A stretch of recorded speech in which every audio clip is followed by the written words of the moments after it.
అదరగొట్టే కారం రంగు రుచి ఆచి కారం పొడి. ఫోన్ ట్యాపింగ్ వ్యవహారంలో సిట్ విచారణకు BRS general secretary Joganapalli Santosh Kumar హాజరయ్యారు. 160 సిఆర్పిసి కింద నోటీసులు జారీ చేసిన సిట్ అధికారులు ఈ వ్యవహారంపై సంతోష్ ను ప్రశ్నిస్తోంది. ఇక రిటైర్డ్ అయిన ఎస్ఐపి అధిపతిగా ప్రభాకర్ రావును మళ్లీ ఎవరి ఇంట్రెస్ట్ తో ఆ పదవిలో నియమించారు అనే విషయంపైనే ప్రధానంగా సిట్ ఆరా తీస్తున్నట్టు తెలుస్తోంది. తెలంగాణలో కాంగ్రెస్ ప్రభుత్వం అధికారం చేపట్టిన తర్వాతే ప్రభాకర్ రావు హయాంలో ట్యాపింగ్ జరిగిందన్న విషయాలు బయటపడింది. ఈ కేసులో పలువురు అరెస్టులు జరిగాక కొద్ది రోజుల క్రితమే మాజీ మంత్రులు బీఆర్ఎస్ సీనియర్ నేతలు కేటీఆర్ హరీష్ రావును సిట్ విచారించింది. తాజాగా జోగనపల్లి సంతోష్ ను విచారిస్తుండడం ఉత్కంఠగా మారింది.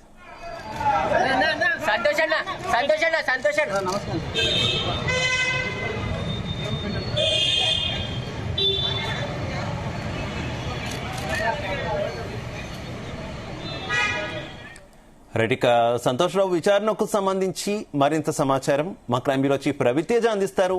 రవితేజ, జోగినపల్లి సంతోష్ రావు ఇంతకు ముందే నందినగర్ లో కేటీఆర్ తో భేటీ అయ్యి అనంతరం అక్కడి నుంచి జూబ్లీ హిల్స్ ఏసీపీ కార్యాలయానికి చేరుకొని తను మీడియాతో మాట్లాడే ప్రయత్నం చేసిన పోలీసులు అక్కడ ఎవరు కూడా ఇక్కడ మాట్లాడకూడదు అని చెప్పి సంతోష్ ని లోపలికి పంపించిన వెంటనే ఈ విచారణ స్టార్ట్ అయినట్టుగా తెలుస్తోంది.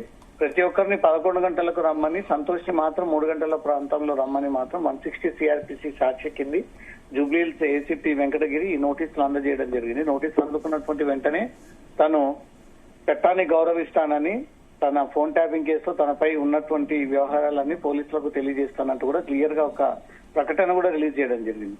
ఎస్ఐబి చీఫ్ ప్రభాకర్ రావు తన గడువు అతని పదవి కాలం ముగిసినప్పటికీ మళ్లీ తిరిగి అతన్ని డ్యూటీలోకి తీసుకొని అతన్ని కొనసాగించడంపై మాత్రం సంతోష్ కున్న ఇంట్రెస్ట్ ఏంటి, ఏ ఉద్దేశంతో ఇంటెలిజెన్స్ చీఫ్ ని మళ్లీ ఓఎస్సీ హోదాలో కొనసాగించారు, అతన్ని కొనసాగించడం మీ ఉద్దేశం ఏంటి, అసలు ఎందుకు అతన్నే ఎన్నుకొని అతన్నే 10 ఏళ్ల పాటు ఇంటెలిజెన్స్ చీఫ్ గా పెట్టారు, ఎలాంటి ఆపరేషన్స్ చేపట్టారు, ఎంతమంది వ్యక్తిగత డేటాని బయటికి తీశారు, చాలా కుటుంబాల్లో అంతర్గతంగా మాట్లాడుకున్నటువంటి వివరాలను సైతం వీళ్ళు బయటికి తీసి దాన్ని అడ్డు పెట్టుకుని బ్లాక్ మెయిలింగ్ కి పాల్పడ్డారనేదే ఇప్పుడు సంతోష్ పైన ఆరోపణలు.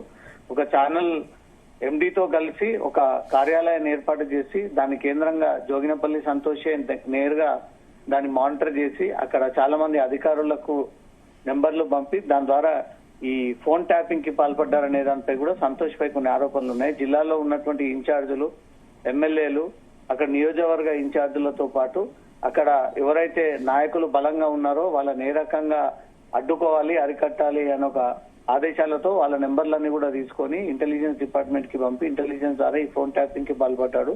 అటు మాజీ ముఖ్యమంత్రికి అత్యంత దగ్గర సన్నిహితుడు, కుటుంబంలో ఒకడైనటువంటి వ్యక్తి, కుటుంబ వ్యవహారాలతో పాటు ఈ ప్రభుత్వంలో ఈ ఫోన్ ట్యాపింగ్ వ్యవహారంలో కూడా సంతోష్ పాత్ర కీలకం అంటూ భావించినటువంటి శక్తి ఈ రోజు 160 సిఆర్పిసి కింద నోటీసులు ఇచ్చి పిలిపించి సంతోష్ ని విచారిస్తున్నట్టుగా తెలుస్తుంది. శివ, అయితే ఈ విచారణ ఎంతసేపు కొనసాగే అవకాశం ఉంది? ఇప్పటికే కేటీఆర్ హరీష్ రావును సుదీర్ఘంగా విచారించినటువంటి నేపథ్యంలో ఈ విచారణ కూడా సుదీర్ఘంగా జరిగే అవకాశం ఉందా? అంటే ఏ తరహా క్వశ్చన్స్ ని సంతోష్ రావుకు వేస్తున్నారన్న దానికి సంబంధించి ఏమైనా వార్తలు బయటకు వచ్చిన పరిస్థితి ఏమైనా ఉందా?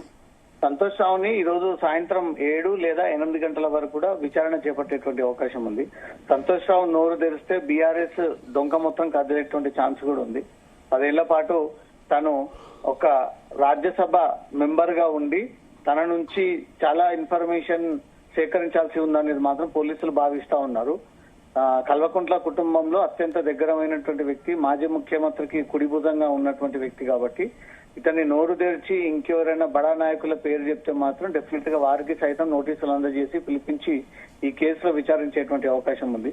సంతోష్ ఎస్ఐబి ఇంటెలిజెన్స్ పదవీకాలం ముగిసిన తర్వాత కూడా ప్రభాకర్ రావుని ఎందుకు కొనసాగించాలనుకున్నారు, కొనసాగించిన తర్వాత ఎలాంటి అక్రమాలకు పాల్పడ్డారు, ఎంత అవినీతికి పాల్పడ్డారు, ఈ ఎలక్టరల్ బాండ్స్ కొనుగోలు చేయడము, మీరు టాస్క్ ఫోర్స్ పేరుతో ఇంటెలిజెన్స్ పేరుతో ఆర్థికంగా దెబ్బ కొట్టేటువంటి వ్యాపారవేత్తలు ఎవరెవరిని మీరు ఆపరేషన్స్ మానిటర్ చేశారు, ఎవరెవరు నెంబర్లు ఇచ్చారు, ఏ రకంగా వాళ్ళ దగ్గర నుంచి ఈ డబ్బులన్నీ కూడా లాగారు, వసూలు చేశారు అనే దానిపై కూడా పోలీసులు ఈ రకమైనటువంటి క్వశ్చన్స్ ని సంతోష్ పై కురిపించి ఆ వివరాలన్నీ కూడా సేకరించేటువంటి అవకాశం ఉంది. ఒక ఛానల్ ఎండీ అయి ఉండి ఛానల్ ని అడ్డు పెట్టుకొని చాలా రోజుల నుంచి అంతర్గతంగా ఈ వ్యాపారవేత్తల్ని దెబ్బ కొట్టడం కోసమే ఈ ఛానల్ ద్వారా పోలీసులను ఉపయోగించుకొని పోలీసులకు ఆదేశాలు ఇచ్చి ఇంటర్నల్ గా ఆ వివరాలను కూడా సేకరించి వాళ్ళని ఆర్థికంగా దెబ్బ కొట్టారు, వాళ్ళ అంతర్గత డేటాని బయటికి తీశారన్న ఒక అభియోగాల పైన సంతోష్ ఈ రోజు అనేక రకాలుగా క్వశ్చన్స్ అతని పైన కురిపించి అతని నుంచి ఆ వివరాలు రాబట్టి స్టేట్మెంట్ రూపంలో రికార్డ్ చేసుకోబోతా ఉన్నారు.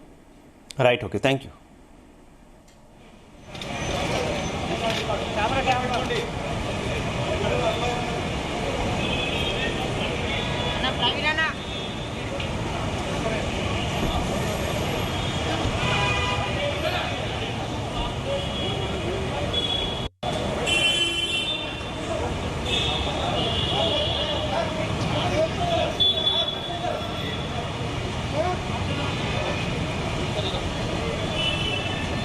గుమగుమల వంటలే వంటలే తెరకొట్టే కారం రంగు రుచి ఆచి కారం పొడి.